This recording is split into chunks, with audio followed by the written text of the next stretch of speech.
अपना क्लेम कर सके, कह सके कि हमने यहाँ तैयारी की है, तो हमारा हक यहाँ बनता है।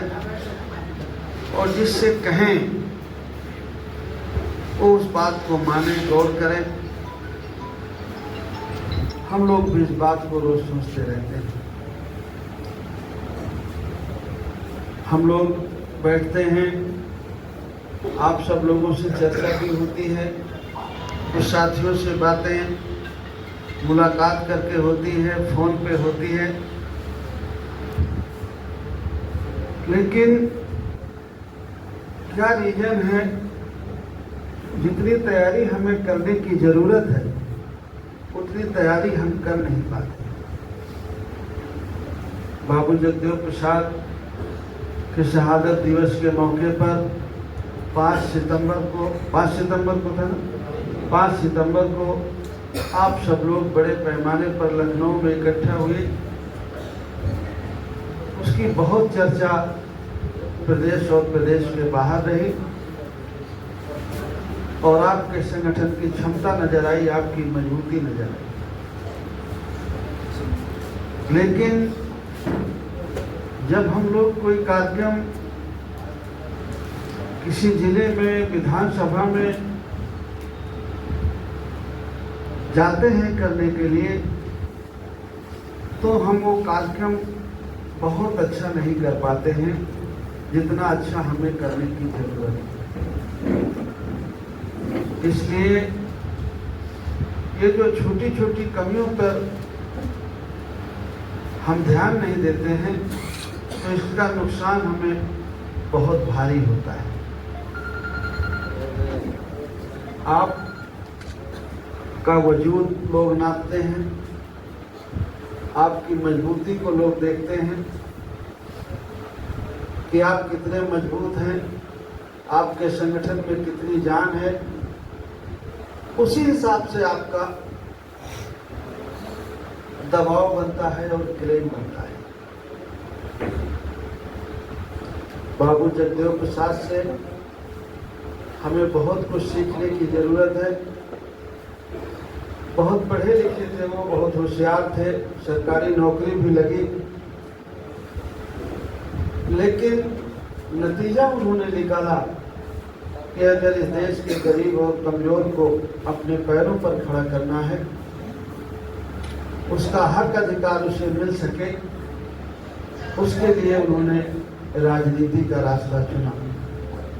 बाबा साहब अम्बेडकर ने भी कहा कि राजनीति वो गुरु किले है, वो चाबी है जिससे विकास के सारे रास्ते खोले जा सकते हैं।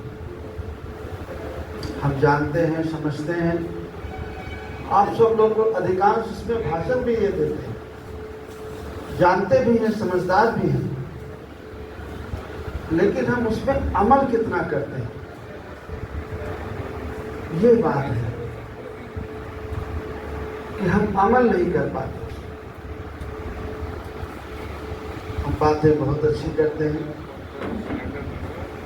माइक से भी कह लेते हैं, लेकिन हम खुद में उसको अगर अमल ना करें तो हमारे कहने के मायने क्या है। हम अगर लोगों के बीच में जाते हैं, कुछ बातें बोलते हैं, कहते हैं, ये हमेशा आप ध्यान में रखिए कि आपकी बात वही लोग सुनने के लिए आए हैं जब आप गांव में या क्षेत्र में जाते हैं, कि वो बेचारे समझते हैं कि ये जो हमको बताने के लिए कुछ आए हैं, ये हमसे कुछ ज़्यादा जानता है, हमसे कुछ ज़्यादा जानता है, हमसे ज़्यादा इसका चरित्र अच्छा है, हमसे ज़्यादा इसकी समझ है, तो वो आपकी बात को सुनता है। और अगर वो सारी चीज़ें हम में नहीं है, बात को समझ करके समझाने की क्षमता नहीं है, लीड करने की क्षमता नहीं है, अपने फैसले पर अडिग रहने की क्षमता नहीं है, तो आपको, हमको कैसे कोई नेता मानेगा। जब आप में कुछ होगा तो ही आपको मानेंगे लोग। और ये सारी चीजें क्वालिटी आपको अपने आप में लाइकी पैदा करनी पड़ती है। खास करके जो बैकवर्ड क्लास है, शेड्यूल कास्ट है, आदिवासी है, माइनॉरिटी के लोग हैं और जो गरीब लोग हैं समाज जाति से नेता हुए नहीं, नेता हुए तो बदनाम बहुत जल्दी हो गए। वैसे भी लोग ताके रहते हैं कि मौका मिले और बदनाम कर दे, और लेकिन वो खुद अगर गलती कर जाए तो वो कहाँ बड़ा बचेगा, कहाँ खड़ा रहेगा। जब हम छोटी छोटी गलतियां करते हैं, हम आप कार्यक्रम करते हैं, कार्यक्रम के लिए हम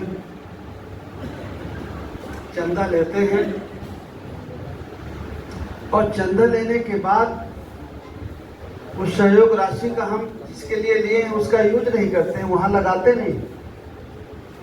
तो क्या समझते हैं वो देने वाला जान नहीं जाता? कितने लोग मुझसे कहते हैं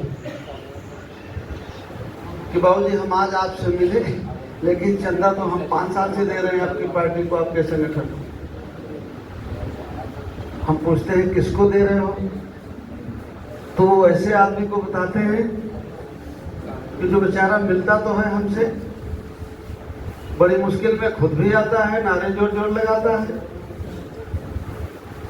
और ना कार्यक्रम में वो एक पैसे का सहयोग करता है और ना कोई मतलब रहता है।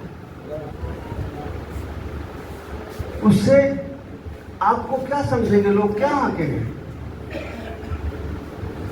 क्या कहेंगे आपके बारे में लोग? ये छोटी छोटी गलतियां, आपका जो असर समाज में होना चाहिए वो नहीं होता। और ये 1-2 गलतियां जब हो जाती हैं तो पूरी जिंदगी खत्म नहीं होती। फर्जी अगर हम किसी को बदनाम करते तो वो तो उसका जीवन बीत जाता है सफाई देते देते, और जो सही गलती करता हो वो कैसी सफाई दे पाए।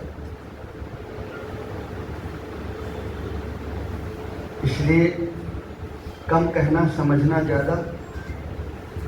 आप में से कोई ऐसा व्यक्ति न ये समझे जो सही कर रहा है वो और जो गलत कर रहा है वो ऐसा न समझे कि मुझे जानकारी इस बात की नहीं। आपसे और आपकी इज्जत से लोग हमको भी जोड़ते हैं, आपके चाल चलन से लोग हमारे चाल चलन को आंकते हैं कि अगर ये ऐसा है तो इनका नेता भी ऐसा होगा, और अगर आप अच्छे हैं तो उसके फायदा हमको भी मिलता है, और अगर आप में कहीं गड़बड़ी है तो भी उसका असर हमारे ऊपर पड़ता है। हम जिस काम में लगे हैं ऐसा कभी नहीं होता कि आप सही काम करें और लोग आपको तन मन धन से मदद ना करें। हमेशा करते हैं। हम लोग 10 साल से आप लोग कर रहे हैं। हम सब लोग अपने अपने घर का पैसा थोड़ी लगा डाले, सब लोग मिल करके इस काम को किए हैं 10 साल से। आप लोग जितने बैठे हैं, आप लोग मिलते हैं, निकालते हैं अपने घरों से, और जो नहीं आए हैं उनसे भी हम सहयोग लेते हैं। 10 सालों में जितना पैसा आपके संगठन ने खर्चा किया है कार्यक्रम में, उत्तर प्रदेश की शुरुआती राजनीति में किसी ने नहीं खर्च किया। और वो पैसा किसी एक व्यक्ति ने नहीं खर्च किया, वो आपके समाज के, आपके लोगों ने खर्च किया और बराबर करते हैं। अगर हमें सहयोग लेना आता हो और हमारी विश्वसनीयता लोगों के बीच में बनी रहे, इसके लिए आपको निरंतर पारदर्शिता रखनी पड़ेगी। आप जो सहयोग लीजिए, नहीं लोग पूछते हैं फिर भी बताइए आप कि भैया आपका इतना सहयोग आया था, बहुत बहुत धन्यवाद, इस पे खर्च हुआ है। आप कार्यक्रम में लगे हैं, घूमते हैं, स्वाभाविक है सब काम छोड़ के घूमते हैं, तो 100 रुपया मिला, 10-20 रुपया 25 रुपया किराया खर्चे में इंतजाम में लग गया, लेकिन 80 रुपया 70 रुपया तो कार्यक्रम में लगना चाहिए। जिसके लिए लोगों ने इससे सहयोग लिया उसमें लगना चाहिए। और अगर आप 100 के 100 खत्म कर दिए तो फिर अगली बार कौन देगा? मैं हेमंत भाई बनारस गया था,